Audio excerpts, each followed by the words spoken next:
Hey everybody, it's Mr. Dan here, and I got a review lesson for you about energy in chemical reactions. This is from chapter 14. This is where we started off our semester.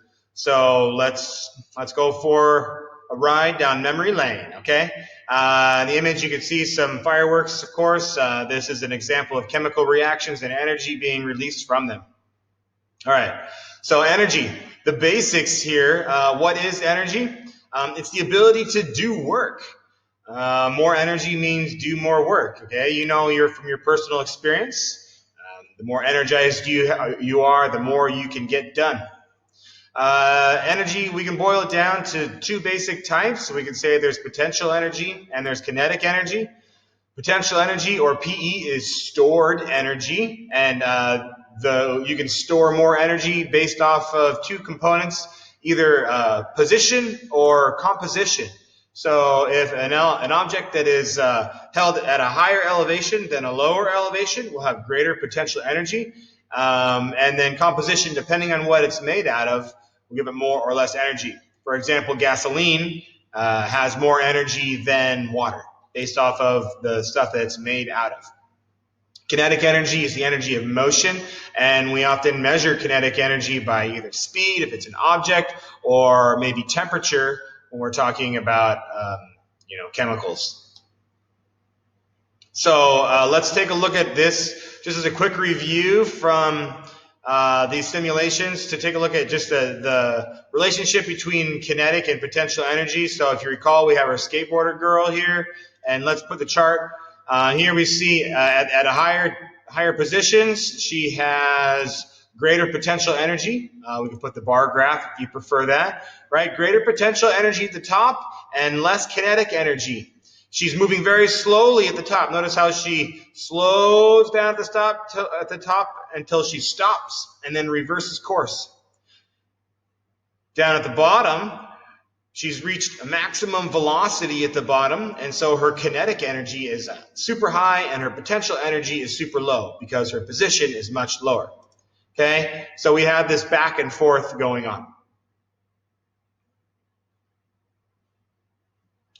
All right, so that's the two types of energy, kinetic and potential, and they have a relationship. The relationship basically says that as one goes up, the other one will go down, right? As one increases, the other decreases. Okay, so what else can we say about energy? Well, there are some conservation laws that we should all be familiar with here. The law of conservation says that energy is neither created or destroyed. Energy can be converted from one form to another, and the amount of useful energy is lost in the form of heat for each change of energy. All right, so let's take a look at that over here. If we open up this other tab where we're going to involve friction also. So here we'll bring our pie chart up in our bar graph, okay? So here we can change your position. So her potential energy is going to increase as we put her higher, as will the total energy, okay? The total energy of the system, notice how it's never going to change, okay? The gold one over here, let's pause that for a second. This gold one, it's never going to change. See? All right, so now let's give this a start. This time, though, we've got friction is a factor here. Friction is like rubbing, okay? So when things rub, they slow down, and when things rub, they also create heat or thermal energy. So let's make this start here, all right? Kinetic and potential energy being transferred back and forth, but each time it transfers, there's a loss in the overall kinetic and potential energy. And ultimately, it's resulting in an increase in thermal energy.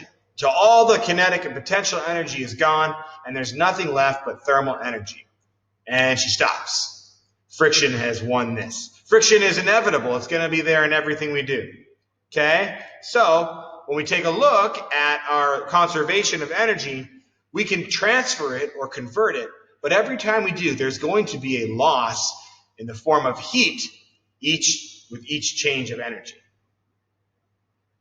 Okay, so chemical energy, what else can we say about it? So chemical energy is potential energy. So when we're talking chemistry and we say potential energy, really we mean chemical energy. It's stored in the bonds holding atoms together. So over here, I've got an example of cellular respiration. I spent some time today making this.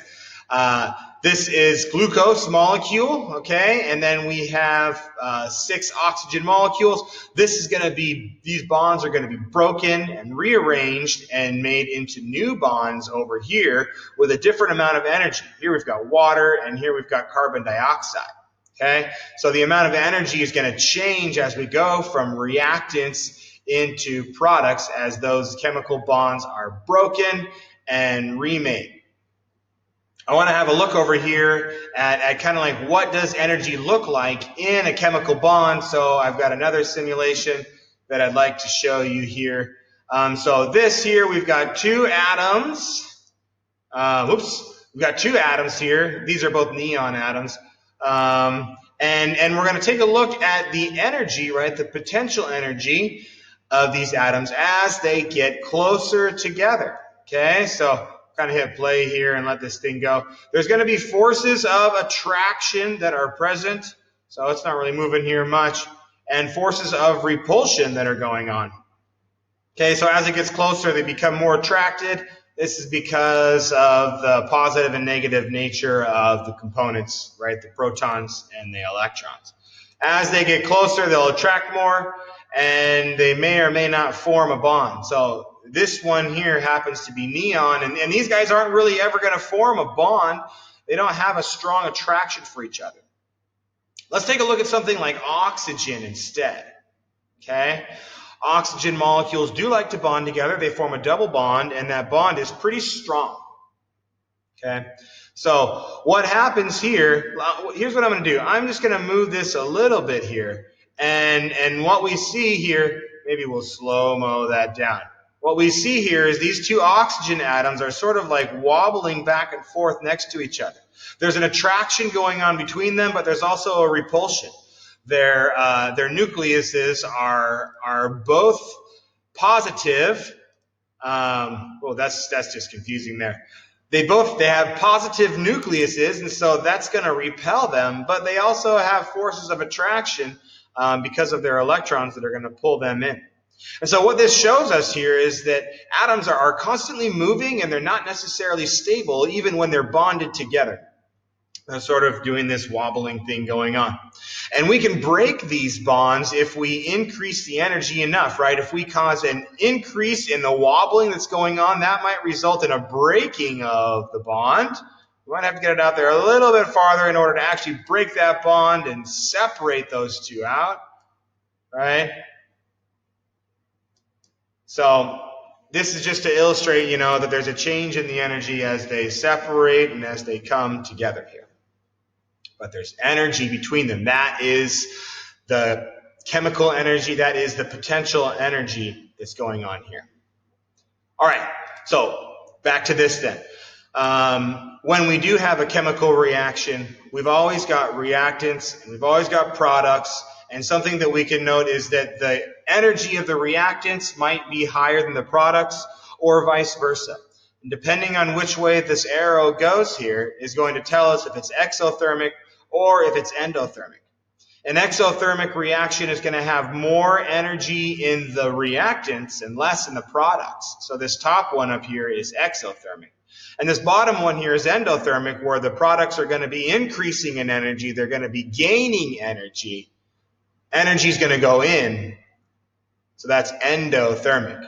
Cellular respiration, where we take food energy and break it up into useful chemical energy in our body, ATP, that is an exothermic process there.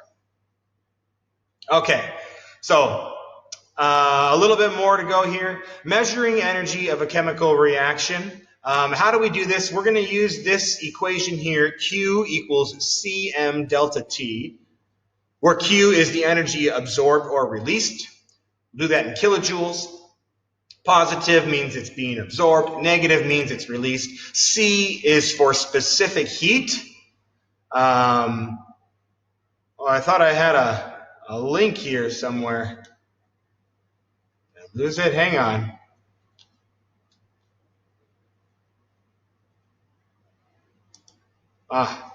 Well, I guess here we go. Q is for specific, or C is specific heat, and so that is about how much energy is actually, how much energy does it take to increase or decrease the temperature of something. Mass, and then the change in temperature. Here, specific heat. If you don't recall the definition, check this out. How much energy does it take to raise 1 gram of a substance by 1 degree Celsius? So substances with a higher specific heat take more energy to heat up. It's harder to get them hot. Water has a very high specific heat.